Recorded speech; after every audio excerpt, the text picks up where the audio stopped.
रुक कर लेते हैं आलोक अवस्थी। आलोक अवस्थी जी, आपने सुना मनोज काका जी कह रहे हैं कि ये बड़ी भावुक तस्वीरें हैं, लेकिन ये प्रबल तस्वीरें भी आपके पास आएंगे। सनुज हमारे साथ जुड़ गए कि वहां से रिजल्ट आ गया है, खतौली से मदन भैया जीत गए हैं। सनुज, क्या वहां पर तस्वीरें हैं और एकदम जो परिणाम था, जो लीड थी मदन भैया की, बीच में गड़बड़ जरूर हुई थी लेकिन अंत में वो बाजी मार ले गए। हाँ देखिए, वाकई मदन भैया ने बाजी मार ली है और सुबह से जिस तरीके से उन्होंने रफ्तार पकड़ी थी, जो भी राउंड खुलता रहा उसमें मदन भैया लगातार जो वोटों की रफ्तार है वो उन्हीं के पक्ष में रही, लगातार रही और करीब 22,000 से मदन भैया की जीत की घोषणा हो सकती है। मदन भैया चुनाव जीत गए हैं, आधिकारिक घोषणा होना अभी बाकी है। देखिए, मदन भैया हैं, कद्दावर नेताओं में गिनती होती है, 4 बार के विधायक रहे, लेकिन राजनीतिक सूखा उनका चल रहा था। लगातार वो कभी लोनी से चुनाव हार रहे थे, पूरी कोशिश कर रहे थे, लेकिन कभी उनकी नैया पार नहीं लगी। लेकिन शायद खतौली में मदन भैया का यहाँ आना, खतौली में मदन भैया की नैया को पार लगा गया। जिस तरीके से उन पर तमाम आरोप लगे, बाहुबली हैं, मदन भैया भारी हैं, मदन भैया बाहुबली हैं, 50 से ज्यादा मदन भैया पर मुकदमे हैं, ये तमाम चीजें यहाँ पर जयंत का जो गांव-गांव प्रचार था, लोगों से मिलना जुलना था, ये काम कर गया क्या? जनता के दिल में छू गया ये? नहीं, देखिए, राष्ट्रीय लोकदल के नेता जयंत चौधरी की गिनती बड़े कद्दावर नेताओं में होती है, लेकिन जयंत चौधरी ने जिस तरीके से डोर टू डोर कैंपेन का अपना एक बड़ा प्लान बनाया। देखिए, जयंत चौधरी के 2 प्लान थे और वो 2 प्लान पूरी तरीके से बीजेपी की चुनौती को स्वीकार करा और अपने प्रत्याशी को जीत दिलाई। पहला प्लान ये था जयंत चौधरी का कि पूरे गांव-गांव जाना है, डोर टू डोर जाना है और पूरी तरीके से मतदाताओं को घर घर जाकर, दहलीज पर, गांव में, कूचे में, हर जगह जाकर उन्होंने ये बताया कि राष्ट्रीय लोकदल सबसे बड़ी किसानों की हितैषी है। सबसे बड़ा मुद्दा जयंत चौधरी ने बनाया कि चीनी मिलें शुरू हो चुकी है और अभी तक जो है गन्ने का रेट नहीं घोषित किया। अपने हर मन से उन्होंने कहा और सीधा जयंत चौधरी ये भी कहते थे, हम भाईचारा चाहते हैं। मुजफ्फरनगर दंगों का जिक्र करके हमारे जख्मों पर मरहम लगाने की बजाय हमारे जख्मों को कुरेदने का काम ना करो। और जो दूसरी सबसे बड़ी जयंत चौधरी की रणनीति है, इसको लिटमस टेस्ट बोला जा रहा था 2024 का, कि जो जाट, मुस्लिम, गुजर और उसमें एससी समीकरण बनाकर यहाँ मदन भैया को चुनाव मैदान में उतारा। जो चंद्रशेखर आजाद हैं, उनको मदन भैया ने उनसे हाथ मिलाया और उनको गठबंधन का अपना सारथी बनाया और शायद यही हुआ कि जो एक नया गठबंधन बना है। देखिए, 2012 की मैं बात कर लेता हूं। 2012 में राष्ट्रीय लोकदल ने यहां से करतार सिंह भड़ाना को चुनाव मैदान में उतारा था, वो गुर्जर बिरादरी से थे। लेकिन 2017 की बात करें, 2022 की बात करें, जैसे ही गुर्जर प्रत्याशी बदला गया, राष्ट्रीय लोकदल के हाथ जीत नहीं लगी।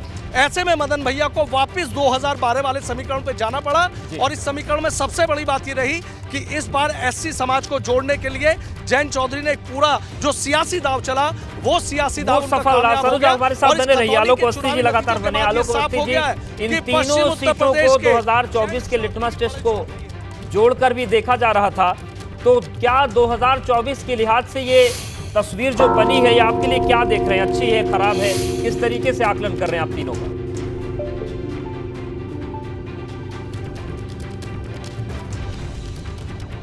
आलोक अवस्थी जी, सुन पा रहे हैं क्या? तो अवस्थी जी संपर्क नहीं हो पा रहा है। मनोज काका जी, ये बताइए कि जिस तरीके से, यही सेम सवाल जो अवस्थी जी इसमें पूछ रहा था, 2024 के लिए ये कॉन्फिडेंस का काम कर रहे हैं रिजल्ट आपके लिए? अब तो परिवार भी एक है और नतीजे भी जो मैनपुरी में आ गए, उस पर बीजेपी लगातार कह रही थी कि मार्जिन लगातार घट रहा था और नेताजी का मार्जिन जब 95,000 था तो डिंपल जी का तो हम और नीचे ले आएंगे। देखिए, ये इसके बिल्कुल ये संकेत हैं और इस बात का ट्वीट उत्तर प्रदेश के उप मुख्यमंत्री, स्टूल मंत्री केशव प्रसाद मौर्य जी ने किया कि उत्तर प्रदेश के जो परिणाम आएंगे वो 24 के लिए एक संकेत होगा, 24 के लिए एक संदेश होगा। लेकिन वो जैसे ही देख गए कि उत्तर प्रदेश के उपचुनाव में समाजवादी पार्टी का तीनों सीटों पर प्रचंड बहुमत के साथ जीत दर्ज हो रही है, वो अपना ट्वीट डिलीट करके भाग गए और हमारे कई सुधी साथियों ने कहा कि ट्वीट डिलीट मत करना।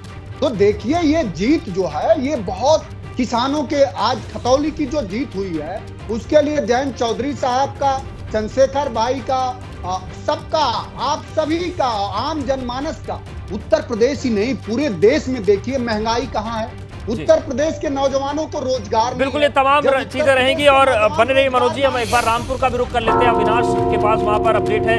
अविनाश, ये बताइए कि रामपुर में भी ऐलान हो गया, क्या वहां पर माहौल है, किस तरीके से जश्न की स्थिति है, या आसिम राजा क्या करे, क्या हो रहा है वहां पर इस वक्त? पहले तस्वीरें दिखा देते हैं उदय साहब को। देखिए यहाँ पे जो पुलिस प्रशासन है वो पूरी तरीके से मुस्तैद हो गया है, चूंकि आकाश सक्सेना ये इलेक्शन को जीत चुके हैं। और यहाँ पे अगर बात करें तो आकाश सक्सेना को जो जीत का सर्टिफिकेट है उसको देने की औपचारिकताएं यहाँ पे की जा रही है। उसके पहले जो तमाम सारे पुलिस अधिकारी है, जो तमाम सारा पुलिस महकमा है, वो यहाँ पे अलर्ट हो गया, क्योंकि जिस तरीके से आजम खान की यहाँ पे प्रतिष्ठा लगी हुई थी दांव पे और आसिम राजा यहाँ पे कैंडिडेट थे, उनकी हार हुई है। मेरे साथ जिला अधिकारी रविंद्र कुमार भी यहाँ पे मौजूद है, वो भी बताएंगे कि किस तरीके से पूरा चुनाव संपन्न हुआ। सर, चुनाव संपन्न हो गया, क्या नतीजे रहे हैं और किस तरीके से जो तमाम सारे आरोप लग रहे हैं आप लोग के ऊपर, खासतौर से सपा कैंडिडेट के ऊपर से, क्या कहेंगे? देखिए, जो निर्वाचन की जो मतगणना की प्रक्रिया है वो आज संपन्न हो गई है। 33,000 से ऊपर मतों से भारतीय जनता पार्टी के प्रत्याशी जीते हैं और आप सभी मीडिया बंधुओं की उपस्थिति में और सभी प्रत्याशियों की उपस्थिति में और जो आयोग के ऑब्जर्वर हैं और सीसीटीवी कैमरा, सभी चीज़ें लगी हुई हैं, तो ये कहना कि मतगणना रुकवा दी गई और मीडिया को बाहर निकाल दिया गया, तो ये सारे, आप भी सब लोग यहीं पे थे, तो ये सारे आरोप बेबुनियाद हैं।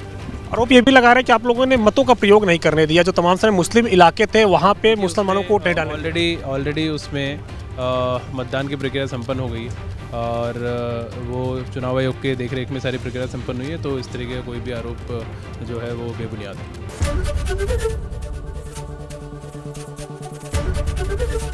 एबीपी गंगा, खबर आपकी, जुबान आपकी।